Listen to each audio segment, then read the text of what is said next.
Book Snapshot. Welcome to Book Snapshot, your go-to channel for deep dive summaries of powerful books that can transform your personal and professional life.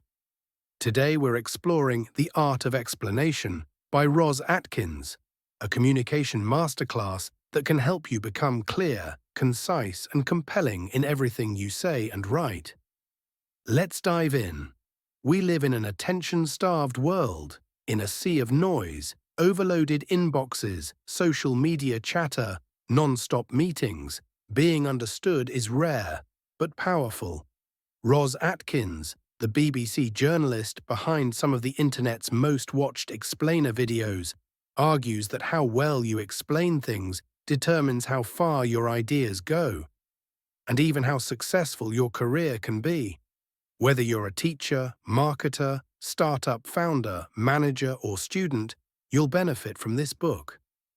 Atkins teaches you not just to say stuff, but to make it land, to actually resonate with your audience, earn trust, and inspire action.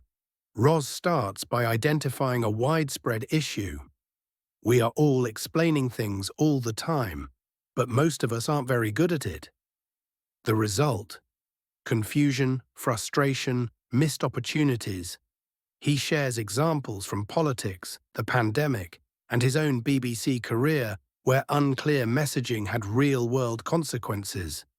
He warns us, if your explanation is too complex, too vague, or too long, people will tune out, or worse, misunderstand you entirely.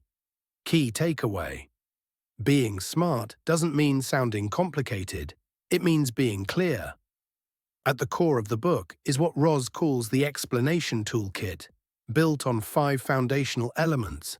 First element is clarity. Remove ambiguity. Use plain language.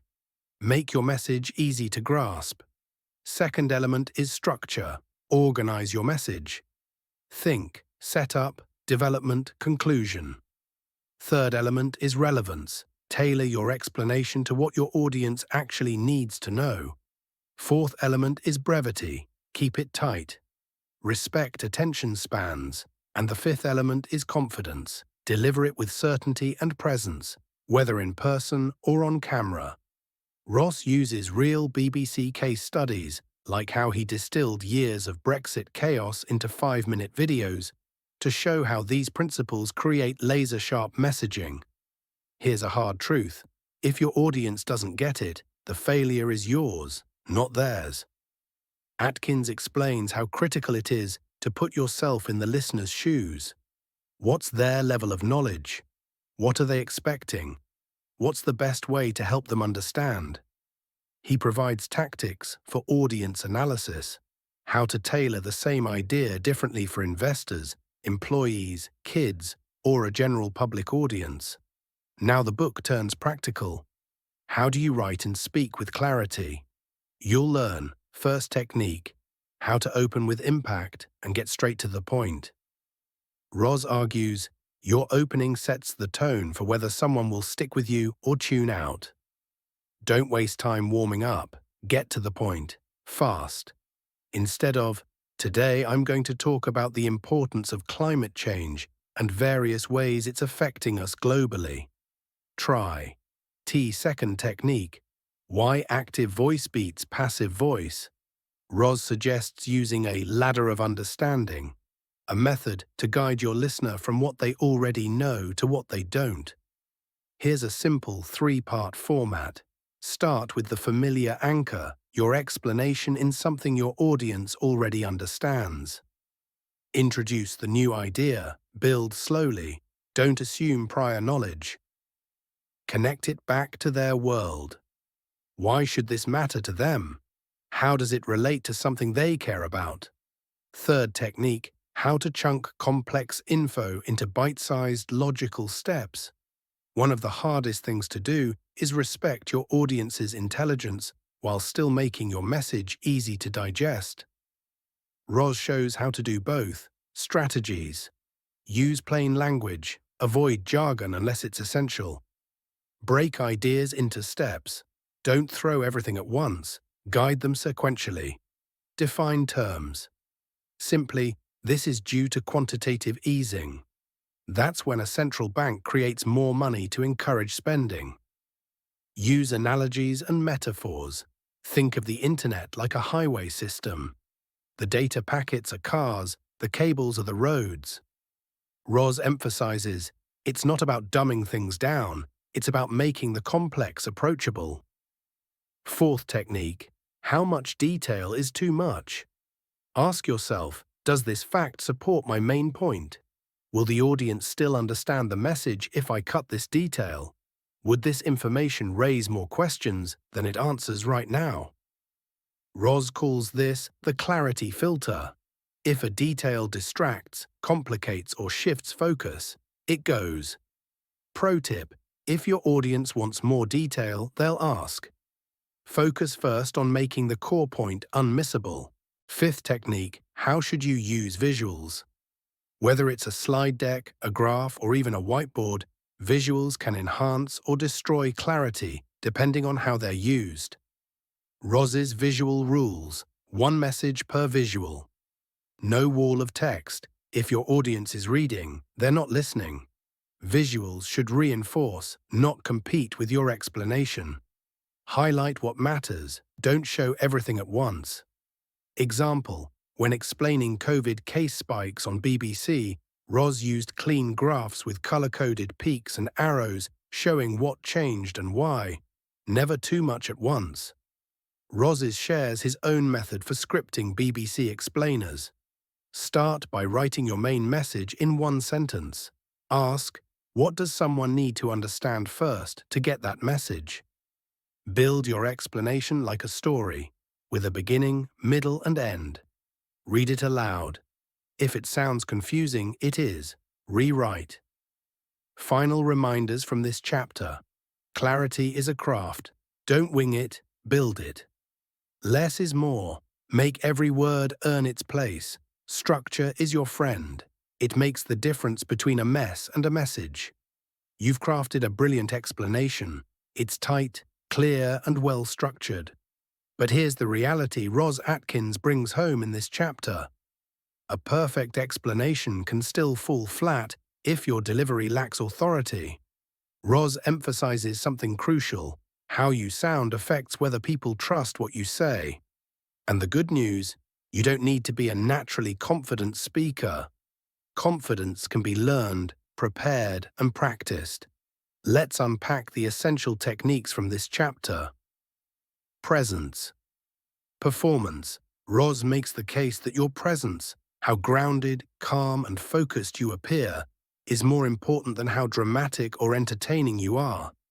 He shares from his time live on BBC, often under intense pressure, how being anchored and steady was more persuasive than trying to be flashy. Key message: your audience needs to feel you're in control, even if you don't feel it inside. What if I'm nervous? Everyone gets nervous. Even Ros in his early broadcasting days used to feel physically sick before going on air. But he learned to manage those nerves by building a delivery system based on preparation. Know your content cold. Anxiety thrives on uncertainty. Rehearsal out loud. Reading silently isn't enough. Speak it. Hear how it flows. Breathing techniques. Deep, steady breaths before speaking help calm your heart rate and center your voice. Mental framing. Instead of, I hope I don't mess up, think, I know this material. I'm here to help people understand. Pro tip, pause and breathe before you start talking.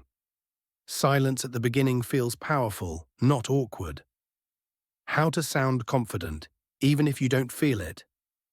Ros lays out 5 techniques to project confidence.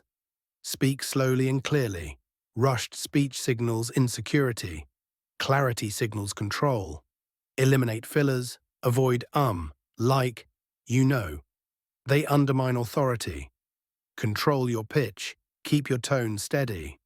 Rising tones at the end of sentences often sound unsure. Use strategic pauses. Silence isn't empty. It gives weight to your words. Look up, not down. Whether on camera or in person, eye contact or the illusion of it builds connection and trust. How to handle challenges or pushback. What if someone interrupts, challenges your facts, or questions your message? Ros advises, stay calm, don't rush to defend. Take a breath, acknowledge the question. That's a fair point. Earns respect.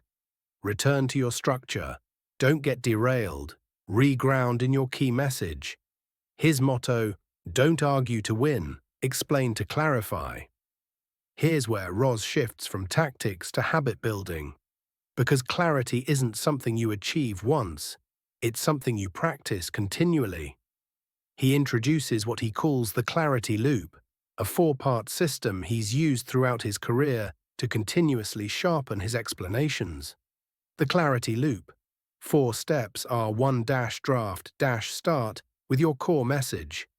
Structure your explanation using the tools from earlier chapters. 2. Rehearse, speak it aloud. Test how it feels and flows. 3. Get feedback. Ask trusted peers. Did this make sense? Where did I lose you? 4. Refine and repeat. Use their insights to improve, then run the loop again. Key insight. You don't get better at explaining by thinking more. You get better by trying, testing, and adjusting. Ros warns that not all feedback is equally useful. Choose listeners who are representative of your target audience, are willing to give honest, not just polite feedback, can explain what confused them and why. Ask focused questions like, was anything unclear? Where did I lose you? Did I answer the question I started with? Ros recommends recording yourself, watch it back without judgment. Where do you stumble? Where do you shine? Using checklists, before presenting, ask, is my main message clear?